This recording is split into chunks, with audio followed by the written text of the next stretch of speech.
Hello, ഇന്ന് നമ്മുടെ ഫാമിൽ FMD വാക്സിനേഷൻ ഉണ്ടായിരുന്നു. FMD എന്ന് പറഞ്ഞാൽ ഫൂട്ട് ആൻഡ് മൗത്ത് ഡിസീസ്. ഇതിന് മലയാളത്തിൽ കുളമ്പുരോഗം എന്ന് പറയും. പശു, എരുമ, ആട്, ചെമ്മരിയാട്, പന്നി എന്നീ മൃഗങ്ങളെ എല്ലാം ബാധിക്കുന്ന വളരെ സാംക്രമികമായ ഒരു വൈറസ് രോഗമാണിത്. ഉയർന്ന പനി, വായിലും നാവിലും കുളമ്പിലും മുറിവുകളും വ്രണങ്ങളും, തീറ്റയെടുക്കാനും നടക്കാനുമുള്ള പ്രയാസം, പാലുൽപാദനം കുറയുക, ക്ഷീണം എന്നിവയാണ് പ്രധാന ലക്ഷണങ്ങൾ. കാലിക്കിടാങ്ങളിൽ 4 മാസം പ്രായമുള്ളപ്പോഴാണ് ആദ്യ വാക്സിനേഷൻ നൽകുന്നത്. പിന്നീട് ഓരോ 6 മാസത്തിലും കൃത്യമായി വാക്സിൻ നൽകണം. ദൈ കാണുന്നതാണ് ഞങ്ങളുടെ വെച്ചൂർ ഷെഡ്. വെച്ചൂർ ബ്രീഡാണ് ഗിന്നസ് ബുക്കിൽ ഇടം നേടിയ സ്മോളസ്റ്റ് കാറ്റിൽ ബ്രീഡ് എന്നറിയപ്പെടുന്നത്. ഇത് കേരളത്തിന്റെ തനതായ ഒരു ഇനമാണ്. ഈ കാണുന്ന ബ്രീഡാണ് കാൻഗ്രിച്ച്. ഇത് ഇന്ത്യയിലെ തന്നെ ഹെവിയസ്റ്റ് ബ്രീഡ്സിലെ ഒന്നാണ്.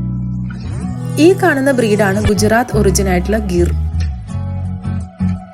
ഈ കാണുന്ന ബ്രീഡാണ് വടകര ഡ്വാർഫ് എന്നറിയപ്പെടുന്നത്. ഇതും കേരളത്തിന്റെ തനതായ ബ്രീഡാണ്.